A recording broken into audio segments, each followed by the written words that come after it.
of pack ice near Baffin Island in 1854. As the ice closed in, the crew made the difficult decision to abandon the Resolute, leaving behind their vessel. They were eventually rescued, but the ship was left adrift, lost to the world. Then the Resolute was discovered a year later by an American whaler. The ship had traveled over 1,000 miles, still locked in ice, but remarkably intact.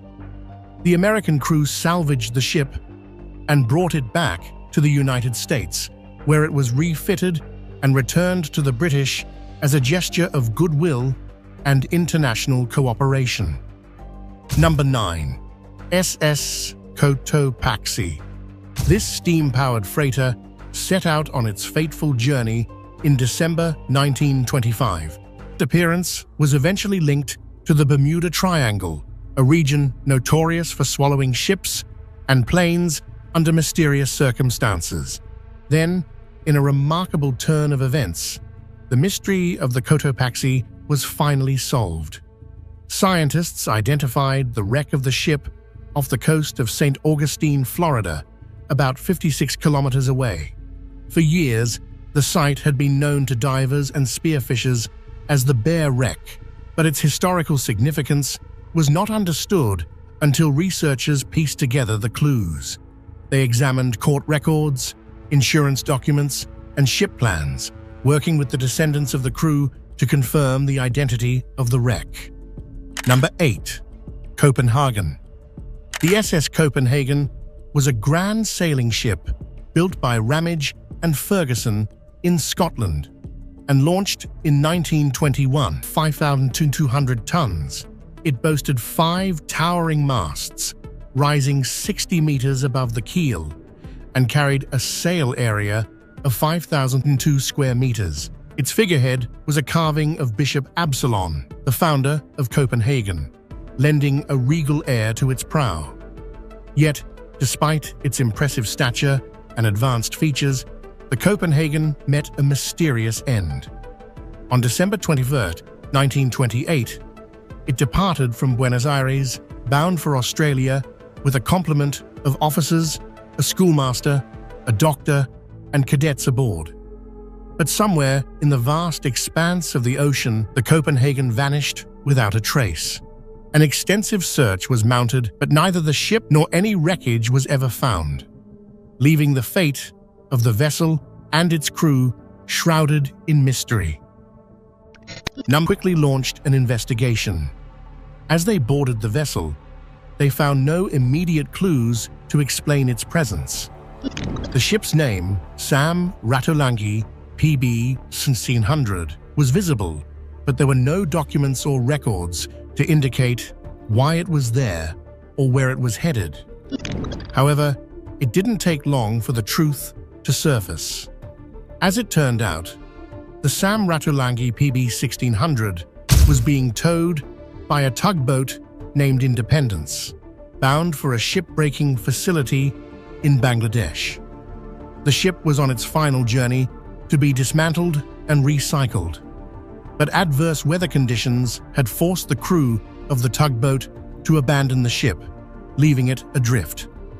The tugboat's crew had intended to return and continue the tow, but the vessel had drifted into Myanmar's waters before they found no signs of recent human activity. The ship's identification marks had been removed and the tow rope was broken. Inside, the vessel was empty, except for a large quantity of rice, suggesting it might have been used to resupply fishing boats with food and fuel. The Australian Customs Service conducted a thorough investigation, analysing photographs and other evidence to determine the ship's origin and purpose. The Jian Seng's name had been painted over, and its history was as murky as the waters it drifted upon. After several days of monitoring the ghostly vessel, authorities decided to tow it to Waipa. With no one stepping forward to claim the ship and no answers forthcoming, the decision to scuttle it. On April 21, 2006, the Jian Seng was sent to a watery grave in Arctic cold, still at their posts as though waiting for orders.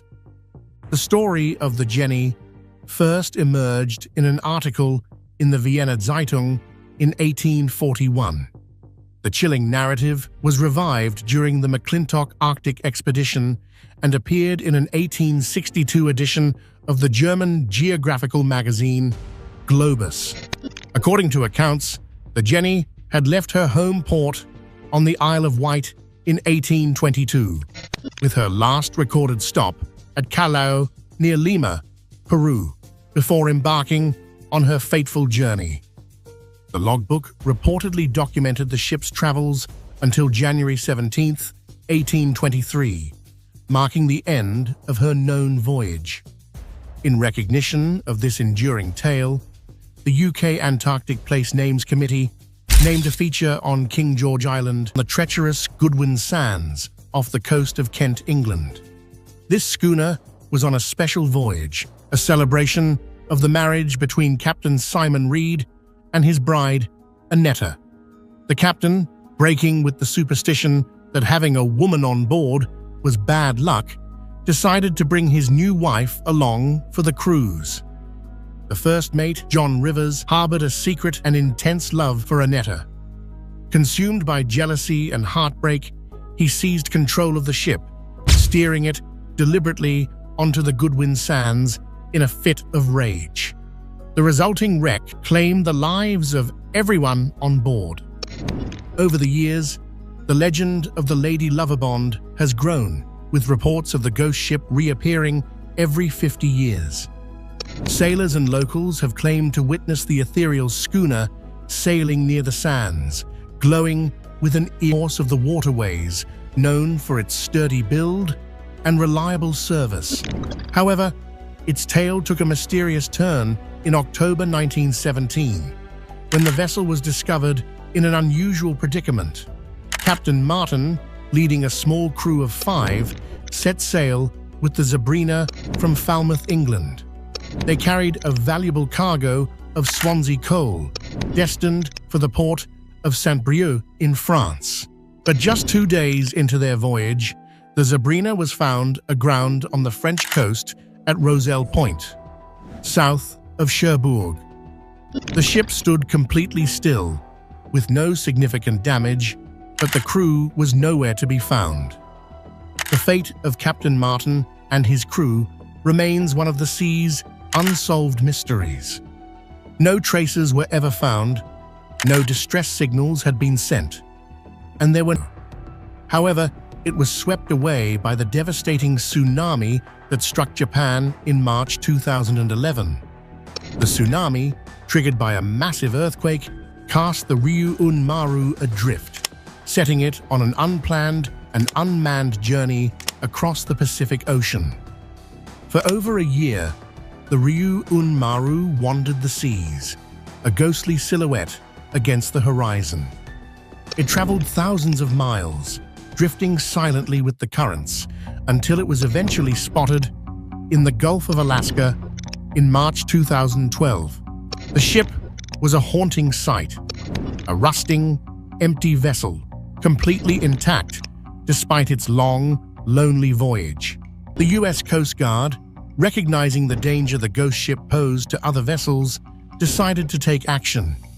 They planned to sink the Ryuun Maru to eliminate meters deep, approximately 180 miles from the Alaskan coast. Number 1. North Korean ghost ships. These North Korean ships, often found washed up on Japan's shores, carry a grim cargo, the remains of their crew. This all began to capture attention in recent years. These boats, typically small and wooden, are not equipped for long journeys. They often lack modern navigation tools like GPS, making them vulnerable to the region's harsh weather conditions. As fish stocks near North Korea's coast have become depleted, partly due to overfishing by Chinese fleets, local fishermen are forced to venture further out to sea. The fishermen have quotas they must meet, imposed by North Korean authorities. Failing to meet these can result in severe penalties. This pressure carrying the tragic evidence of their crew's last desperate journey. The bodies found are treated with respect. They are cremated, and their ashes are stored at a Buddhist temple, waiting for a possible return to their homeland. Do you believe in ghost ships, or do you think they're mere stories? Let us know in the comments. Number 1. The unidentified ghost ship in Ireland. Embarking on this eerie voyage through maritime mysteries, we begin our journey with a startling discovery that occurred off the coast of Ireland. Picture this. A solitary ship appears out of nowhere, washed up on the serene shores of the Emerald Isle, stirring intrigue and apprehension amongst locals. As the waves played their mournful tune against the hull, the ship rested, eerily quiet and devoid of any life. No captain barking orders, no crew bustling about. The ship was completely deserted.